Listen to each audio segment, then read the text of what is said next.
including two former MPs, two former CMs of the state, Omar Abdullah and Mehbooba Mufti, under arrest, and the whereabouts of our own colleague is an integral part of India, is also our claim, sir. There is no political divide on that proposition. It is the Congress Party's belief, and we are not challenging them. But the way you have pursued that claim with this bill, sir, is an affront to our very values as a democracy, as a nation, and has already done serious damage to our international standing and our credibility as a nation of laws.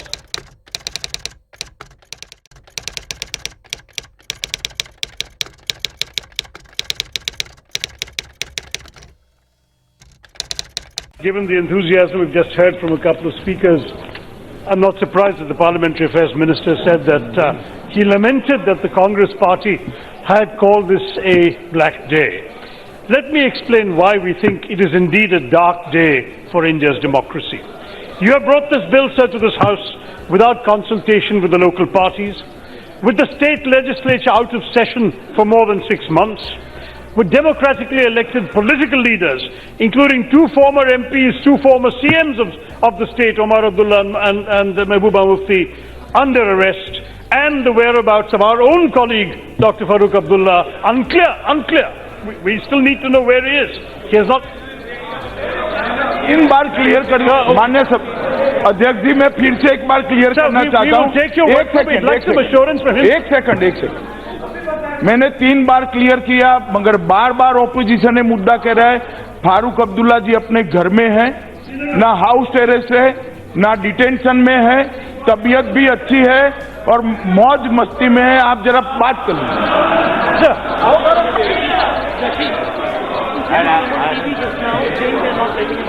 Sir, उसने television पे कहा है कि उसे बाहर जाने को इजाजत नहीं दे रहे आप लोग। सर जाइए, मैं को अवगत करा दिया। मैं रिकॉर्ड पर स्पष्टता करता हूं, वो हाउस अरेस्ट में नहीं है। उनको नहीं आना है तो गन कनपट्टी पर रखकर बाहर नहीं ला सकते हम। Yes, sir. I was continuing my list of concerns. With educational institutions closed, exams postponed, television networks suspended, communications out, landlines blocked, internet down, and most important, with flagrant disregard for both the letter and the spirit of our Constitution. The claim that Jammu and Kashmir is an integral part of India is also our claim, sir. There is no political divide on that proposition. It is the Congress Party's belief, and we are not challenging them. But the way you have pursued that claim with this bill, sir, is an affront to our very values as a democracy, as a nation, and has already done serious damage to our international standing and our credibility as a nation of laws, as a nation of democracy, and above all of the culture of decency, which was our culture in the way this has been carried out, that has also been betrayed. It is clear that the false pretense of terrorism to get people out from the Amarnath Yatra and elsewhere, the use of utter secrecy, the deployment of overwhelming force and arrests has revealed, frankly, a certain disdain, a certain contempt for liberty, for the rule of law, and, frankly, for the very conventions of our democracy that have sustained us for 70 years. That's why we said it's a dark day, sir. The truth is that if you look, I'm sure you will get this bill through this House very easily. You have a crushing, brute majority. But the tradition of consultation, of deliberation, of consensus will lie in shreds. Now, others have already spoken about the legal issues, including my colleague Manish Tiwari, and I know you will make counter-arguments on the legal points. I'm not a lawyer, so I will leave that debate to the courts. But let me confine myself on the legal side to saying simply that you have changed the basic constitutional relationship of the people of Jammu and Kashmir to the Republic of India without consulting them or their elected representatives. This is a breathtaking betrayal of our democracy and nothing short of legislative authoritarianism. By claiming that the concurrence of the state of Jammu and Kashmir has been obtained, and when it is under President's rule, and translating therefore state to mean the governor you have yourselves appointed, you have taken your own consent to amend the Constitution. And that too, sir, President's rule is meant to be temporary, only meant to happen on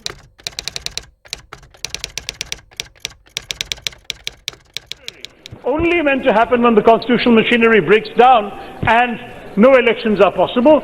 But decisions of a permanent character have now been taken.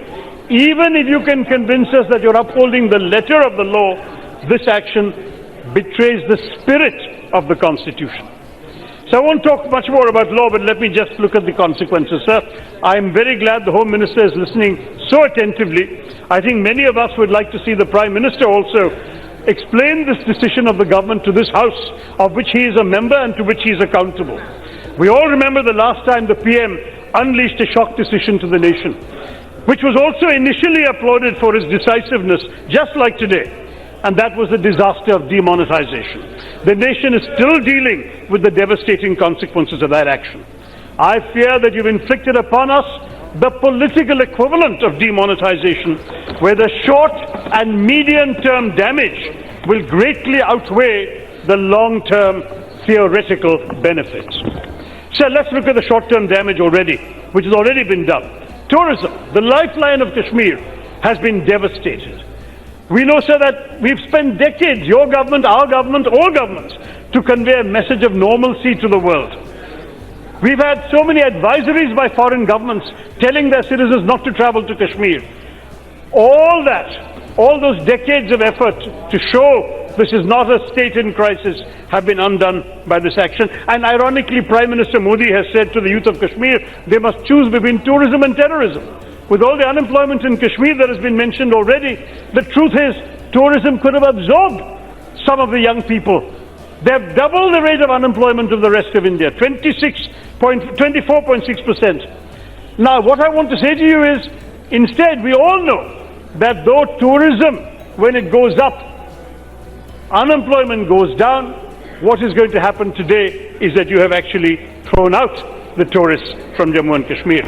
So advisories are back in foreign countries, tourists are out, shikara operators are out of business, handicraft makers and carpet weavers are broke, and the Amarnath Yatra has been rudely interrupted. But even so, sir, our fellow citizens, what conditions are they living in? We are proud to say Kashmiris are our fellow citizens.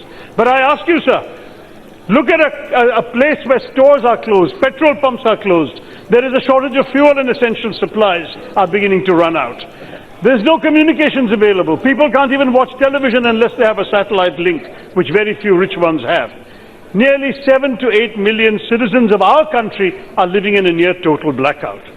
Isn't this a betrayal of Vajpayee ji's famous formula of Insaniyat, Jumhuriyat and Kashmiriyat?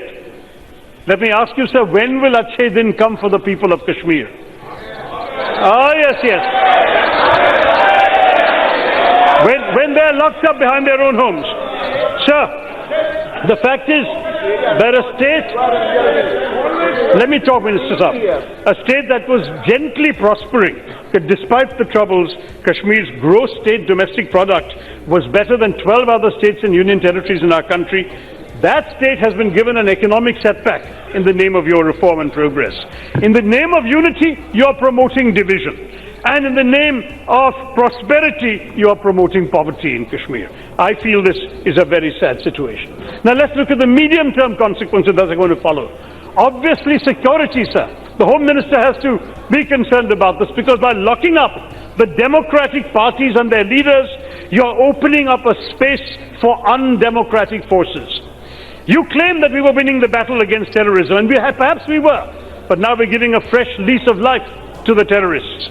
And must say, we are facing a situation in which they can cite a new injustice for them to fight. You have made the mainstream pro-India parties irrelevant and powerless to stop extremism. That is the legacy that this decision is going to give our country. You may drive more misguided young Kashmiris to join the militants than ever before. And our brave Jawans will be even more in harm's way and in danger as a result of this action. And when the Americans complete their withdrawal from Afghanistan and the Taliban, of course, their victory is complete, there will be a lot of idle Mujahideen and ISIS and Al-Qaeda ready to join Pakistan's efforts to attack our country. You have given them more excuses to seek help and money for their nefarious work. And, of course, we know what's happening to our federalism. Everyone has said this, I will be brief on that. that the various states in the northeast, as well as for that matter Himachal, have very similar restrictions under Article 371. If all it takes is for this government to declare President's rule and use their majority in this Parliament to make decisions for the legislatures of those states, are any of them safe? What has happened to our nation's respect for federalism, for minority rights? Can any Indian anywhere take his constitutional protections for granted? Sir, I need a few more minutes, sir. Just a couple more minutes. The international implications are very serious for our country. Sir, with this action, we have thrown out 70 years of assurances to the international community and the UN. Pakistan has already taken the issue to the UN, sir, and is speaking to its foreign friends, and the UN has issued a statement calling for restraint. Is this not embarrassing for our nation?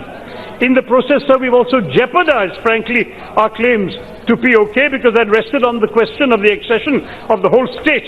And thanks to this decision, the whole state no longer exists. Our diplomats posted in Muslim countries have been given an impossible job, because we know that Pakistan has already come knocking on the doors of these countries for support. Sir, the government is in a habit of portraying opposition to its initiatives as anti-national. So there is no need to teach the Congress Party about nationalism. We are the original party of nationalism, sir.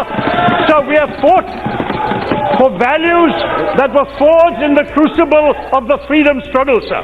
And the fact is that the inclusiveness of India came from the inclusiveness of the freedom struggle, when Hindus, Muslims, Christians, Sikhs, Parsis, everyone came together, when Keralites and Kashmiris fought together for our freedom. Sir, this diversity has been an asset of ours.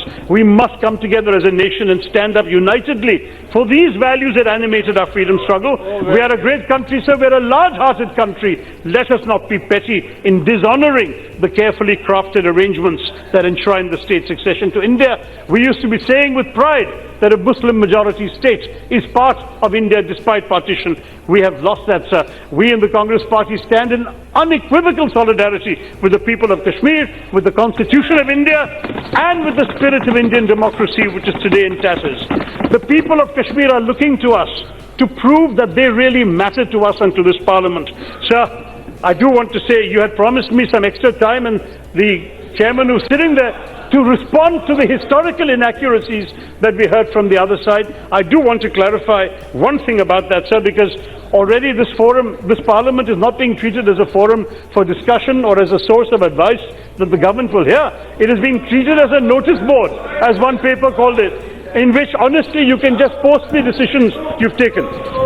Let me just tell you, sir, please, you tell me when will Kashmiri parents be able to take their children to school?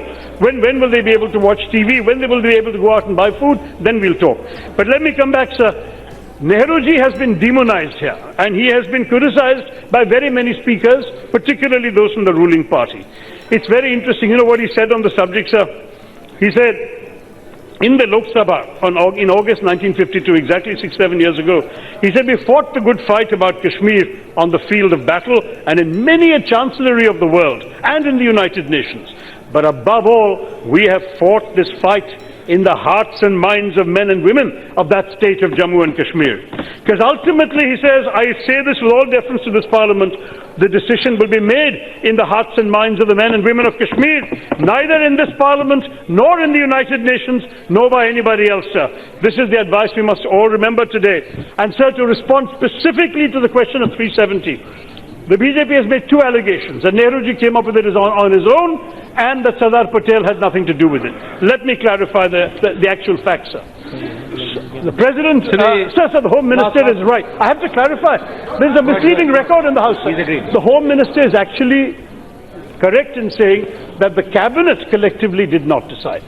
What happened was, sir, on the 15th and 16th of October 1949, at Sardar Vallabhbhai Patel's home, negotiations, let me finish, sir. The larger issue, sir, is, unfortunately, we have missed this, that the claims that have been largely made in this House by your party has also been that Sardar Patel, if he had been here, we would not have this problem. It's all Nehru's individual fault.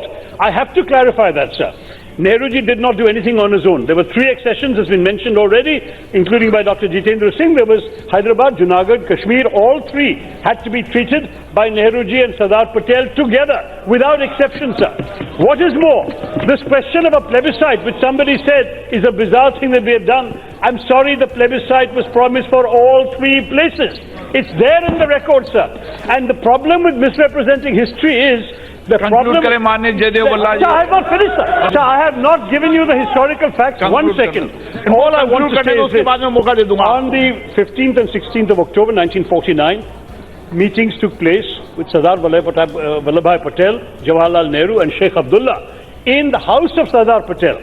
And Minister without portfolio who was looking after Kashmir, Shri N. Gopalaswamy Iyengar, took detailed notes. He sent a summary of the notes of these conclusions to Sardar Patel with the following covering note: will you kindly let Jawaharlal ji know direct as to your approval of it? He will issue the letter to Sheikh Abdullah only after receiving your approval. That approval came, sir, on the 17th of October 1949 from Sardar Patel, and only then was 370 brought into the Constitution of India on 17 October 1949. Sir, Itihas, to the point is all these records have now been declassified. They're available, sir. So I just want to conclude with one last sentence.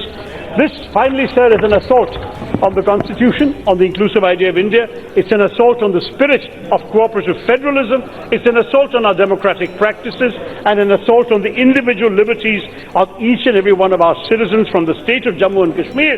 And therefore, sir, it is an attack on our own country's democracy and values. So in the long-term interests of India, sir, and for Indian democracy, and as proud Indian nationalists, sir, my party rejects this bill. I would also request the Home Minister, would he accept a request from my party to lead or to conduct or to organize an all-party delegation to visit Kashmir and see for ourselves what the situation is on the ground? I'll leave that question with the Home Minister. Thank you.